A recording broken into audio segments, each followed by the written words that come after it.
نبی صلی اللہ علیہ وسلم فرمائل اضمنوا لی ستن ازمن لکم الجنہ، اے خلق ماتر شپگو خبرو زمواری را کئی زتا سر دا جنت زمواری در کم.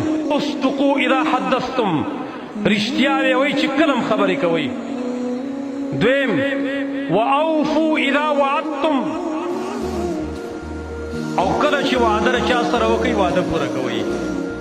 دریم وَأَدُّوا إِذَا اؤْتُمِنْتُمْ، امانت د سره چا کېښود امانت ادا کا.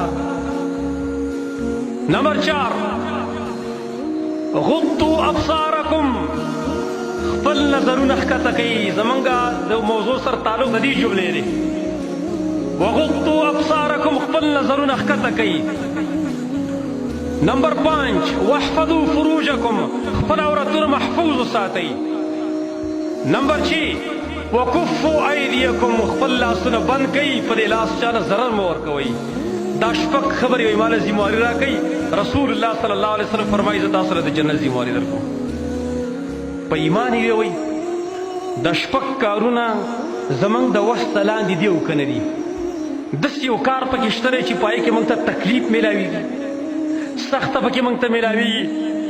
که چېرته د جهاد خبره راشي خو یاره جي جهاد کې هو تکلیف دی، مرګ دی او لږې دي او تندې دي او مزلې دي او زخمونه دي وغیره، هغې پکې نه دي ویلي. که درته ویلی چې د شپې تهجد خو بې خوبي ده، هغه ځان له فضیلتونه. نه شپږ کارونه آسان آسان. رښتیا ویوه کله چې خبرې کوې، وعده پوره کوه او امانت ادا کوه.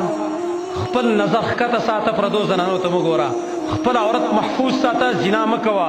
او خپل لاس بند ساته، چاته تکلیف مه ورکوه. رسول الله صلی الله علیه وسلم فرمایي زما ستاسو لپاره د جنت ذمواري ده.